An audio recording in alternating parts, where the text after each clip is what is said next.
Bom dia, espero que todo mundo esteja muito bem.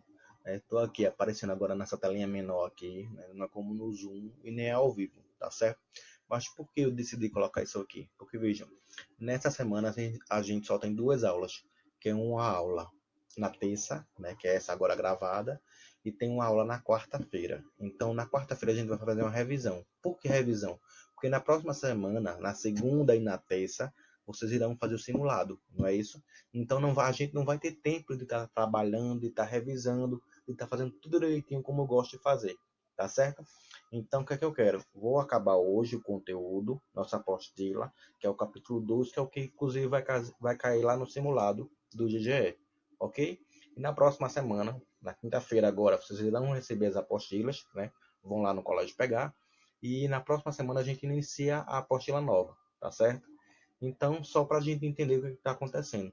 Vamos terminar esse capítulo, que é o capítulo 2, e vamos iniciar o capítulo e a apostila no livro seguinte, ok?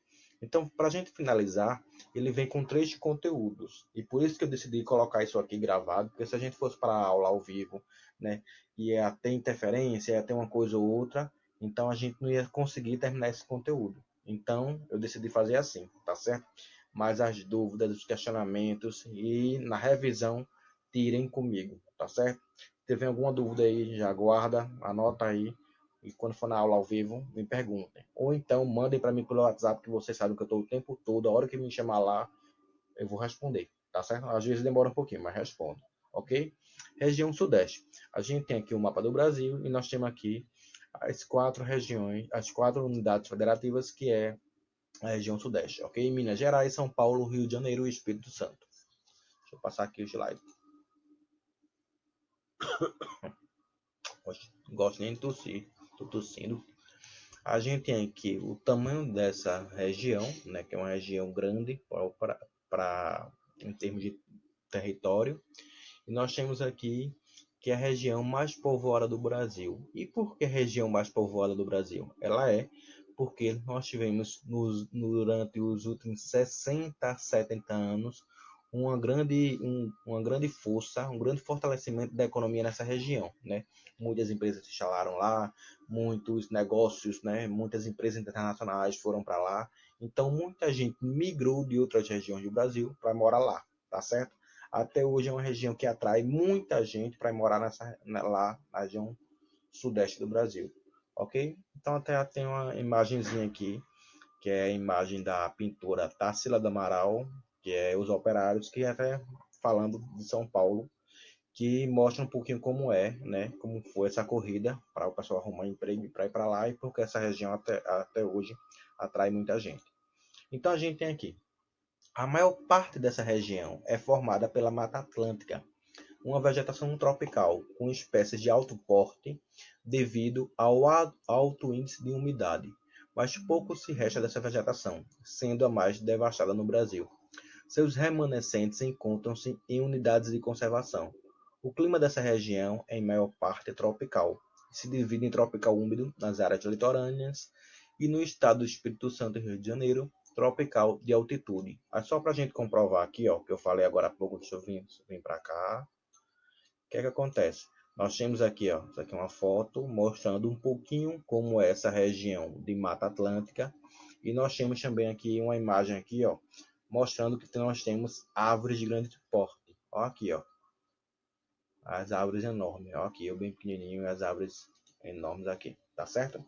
E nós temos a economia da região sudeste, que hoje é a maior do país. Lembre-se vocês que nós temos as grandes indústrias, grandes sedes, grandes empresas instaladas lá. Sede do Google no Brasil lá, sede do Facebook no Brasil lá, sedes de grandes empresas e hotéis internacionais estão nessa região sudeste, principalmente Rio de Janeiro e São Paulo. Então, isso faz com que essa região tenha a economia muito forte. A economia mais forte do Brasil é lá nessa região, ok? Mas isso não começou assim, né? Vocês lembram lá nas aulas de história que a primeira economia que girou em torno do Brasil não foi nessa região, foi no Nordeste, né? Com a questão do pau-brasil, depois com a produção do açúcar, né? E aí vai. Só que o que acontece? Depois do boom da produção do açúcar e de que o açúcar ele começa a declinar, né? Por conta da concorrência com o açúcar produzido pelos holandeses, a gente vai ter no Brasil o surgimento do ciclo do ouro. E o ciclo do ouro é justamente nessa região, principalmente na região ali do Rio de Janeiro, no finalzinho do Rio de Janeiro, com a grande maioria do território, o estado de Minas Gerais, né? Principalmente a cidade de Diamantina, famosa pela produção de diamantes, Diamantina, e a produção de ouro preto, ok? Que na época era chamado de Vila Rica. E a gente tem também aí um pedacinho, uma areazinha aí da região do Espírito Santo. Mas principalmente, a gente tem Minas Gerais, ok? Depois dessa produção, desse boom aurífero, né, de vender ouro, de produzir ouro, desse negócio todo, nós vamos ter depois, cerca de 150, quase 200 anos depois, a gente vai ter o boom do café. Então, essa região aí, que é uma região que tem de Mata Atlântica, como a gente falou, que é uma região que tem é, muita quantidade de água, muita quantidade de terra e as terras férteis, vai ter um boom do café. E esse boom do café vai atrair também muita gente e muitas pessoas que produziam café nessa região vai ganhar muito, muito, muito dinheiro, ok? Então a gente vai ter uma grande concentração de renda e de capital nessa região, porque as pessoas estão ganhando dinheiro relacionado ao café, tá certo? E o café vai ajudar essa região depois a se industrializar. Como assim, professor? Vejam aí, a gente tem a plantação do café, né, um cafezal. Nós temos, para essa produção do café sair lá do campo para chegar nas grandes cidades ou em novos mercados, eles precisavam criar meios de escoar essa produção. E quais foram os meios? Né? Não ia lá a pessoa botar o saco de café nas costas e ia levando até a cidade, ia levando até o, o outro país. Lembre-se que nessa época nós tínhamos como principal produto de exportação do Brasil era o café. Né? Ninguém ia levar café para a Itália, entra no mar e vai com um saco de café nas costas. Então o que, é que eles faziam? O principal veículo na época, né, para a gente levar produtos de um país para outro, era o navio. Então a gente tem aqui a produção do café nos cafezais, tem até uma criancinha bonitinha aqui atrás. A gente tem aqui, para escoar a produção, a gente tem o surgimento, né, das ferrovias, e as ferrovias sendo patrocinadas pelo governo, por grandes empresários, para conseguir levar esse café para próximo dos portos. Aqui nos portos a gente tem as pessoas descarregando, né, e aqui sim, colocando nas costas para colocar nos navios, né? Mas isso aqui vai ajudar depois, primeiro, a esses grandes produtores de café a ganhar muito dinheiro e depois poder investir em indústria, né, poder investir em outras coisas. A gente tem também aqui a questão do trem, e o trem vai ser utilizado depois para fabricar outras coisas, para levar mão de obra de um lugar para outro e também para levar produtos para outros países, para outros lugares. E a gente também tem aqui o surgimento e o fortalecimento desses grandes portos, né? São portos agora não mais para levar só pessoas e essas coisinhas, mas portos agora destinados ao escoamento de grandes produtos, tá certo? Então por isso que a gente vai ter aí depois a região sudeste aparecendo para o restante do mundo como, né, grande produtor de vários produtos, com várias indústrias, com vários comércios, com várias coisas. Por quê? Porque o café que vai ajudar esse pessoal a se desenvolver, tá certo? A gente tem aqui, ó, com o autodesenvolvimento, a gente tem uma migração, grande parte das pessoas das outras regiões, por exemplo, região Nordeste, a gente tem aqui um povo que principalmente no sertão não tinha acesso a um monte de coisa, não tinha acesso à saúde, à educação, a emprego, né? Muitas vezes tinha questão de necessidade mesmo, passava fome. Então esse pessoal vai ter, né, vai ter a ideia de ir para a região sudeste, porque a região sudeste precisava de mão de obra, né? E também em um surgimento de grandes fábricas, grandes indústrias, e precisava de gente para trabalhar. Então esse pessoal vai para lá, vai migrar para essa região, tá certo? A gente tem até aqui a fábrica do café União, né? Até hoje existe. A fábrica existe o café União, que é bem famoso, bem gostoso, por sinal, de vez em quando eu tomo. Aqui em casa a gente toma dele. E tem aí, ó.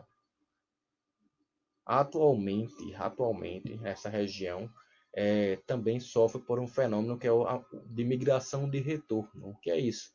Muitas das pessoas que tentam buscar a vida nessa região percebe que não é fácil, percebe que não é simples morar lá, né? percebe que não é fácil arrumar emprego, porque tem que ter um estudo, tem que ser uma mão de obra qualificada. Então, muitas vezes, essas pessoas retornam para seu lugar de origem, tá certo? Não sei se vocês lembram, antigamente no programa do Gugu, no programa de Celso Portiolli, tinha muito isso, num programa de Rodrigo Faro, tinha muito isso. Das pessoas conheceram não sei quem, tentou a vida lá, não conseguiu. Eles pediam ao Gugu, pediam ao Rodrigo Faro para voltar lá para o seu estado, para o seu lugar lá, né? Aí, geralmente o apresentador leva ele, aí leva a família, né? Leva um caminhão cheio de comida, leva não sei o que é que, para ajudar essa região, tá certo? Atualmente a gente tem não só essas indústrias mais de produção de comida, nessas indústrias que a gente pode dizer que é mais simples, mas a gente tem também uma indústria mais sofisticada nessa região sudeste. A gente tem aí um exemplo da Embraer, que é uma empresa brasileira, né, que, que é conhecida no mundo todo, que cria, né, que fabrica aviões, né, vende para o mundo todo, inclusive muitos aviões da empresa Azul. Não sei se quando vocês veem no céu um aviãozinho da empresa Azul, geralmente é um avião produzido aqui no Brasil. Então veja, então nós temos hoje uma alta tecnologia nessa região. Nós temos as grandes fábricas de carro estão nessa região sudeste, a Volkswagen, Fiat também já tem, né, indústria aqui, mas as grandes empresas, a Hyundai, estão instaladas lá. Por quê? Porque a gente tem essa logística, que é uma logística que favoreceu, que ainda vem desse tempo, né, essa herança dos cafezais, mas que depois eles melhoraram, claro, mas tudo isso gerou que essa região fosse uma região hoje altamente desenvolvida, tá certo? E a gente tem também aqui até um homem muito bonito aqui e tal, mas o turismo também nessa região que é fortíssimo. A gente tem aqui, ó, aqui na cidade de Paraty, no Rio de Janeiro, aqui na cidade de Ouro Preto, em Minas Gerais, mostrando lá a questão do ouro, a parte histórica, né? Aqui em Paraty também. Então a gente tem o turismo histórico muito forte nessa região e a gente tem também aqui o turismo de lazer, né? Conhecer os monumentos, conhecer os museus, conhecer as praias, tudo isso também é um grande atrativo dessa região. São Paulo, os parques, a cidade em si que é maravilhosa. Então a gente tem essa região sudeste, uma região importante economicamente, uma região que concentra muita renda e concentra muita gente e que também concentra muitos atrativos para as pessoas quererem ir para visitar esse local, ok? Vamos ver agora a continuação do capítulo. Vou passar aqui.